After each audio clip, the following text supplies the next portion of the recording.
रवि एक IT company में security guard था। उसकी नौकरी थी ऑफिस बिल्डिंग के सीसीटीवी कैमरों की निगरानी करना। ऑफिस रात 10 बजे बंद हो जाता था और उसके बाद वहां सिर्फ वह अकेला रहता था। ये एक पुरानी इमारत थी और कई बार अजीब-अजीब आवाजें सुनाई देती थीं, लेकिन रवि ने कभी इस पर ध्यान नहीं दिया।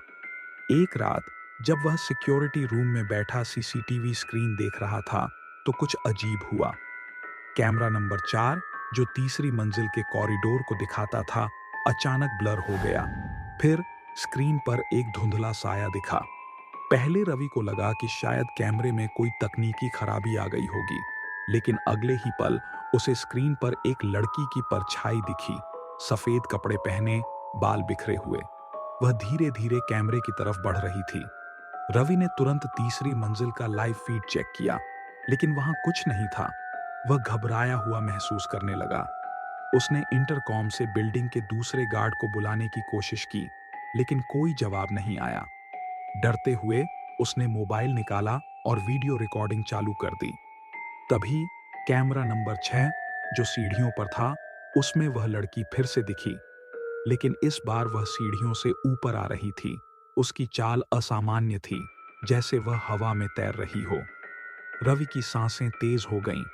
वह हिम्मत जुटाकर सिक्योरिटी रूम से बाहर आया और धीरे-धीरे तीसरी मंजिल की तरफ बढ़ा। चारों तरफ सन्नाटा था। जब वह ऊपर पहुंचा, तो देखा कि कॉरिडोर में कुछ भी नहीं था। लेकिन जैसे ही उसने मुड़कर पीछे देखा, वह लड़की अचानक उसके ठीक सामने खड़ी थी। उसका चेहरा झुका हुआ था, लेकिन उसकी आंखों से खून निकल रहा था। रवि के पैरों तले जमीन खिसक गई।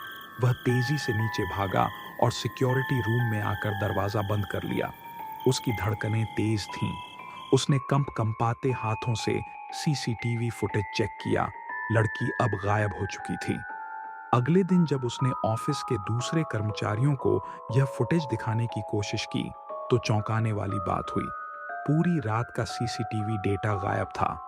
न कोई लड़की, न कोई परछाई। कोई भी उसकी बातों पर यकीन नहीं कर रहा था। लेकिन रवि जानता था कि उसने जो देखा, वह सिर्फ उसकी कल्पना नहीं थी। आज भी वह बिल्डिंग उसी तरह खड़ी है और कहते हैं कि रात 3 बजे उस कॉरिडोर में कोई चलता हुआ दिखता है, पर कोई वहां होता नहीं। क्या आप उस सीसीटीवी फुटेज को देखने की हिम्मत रखते हैं?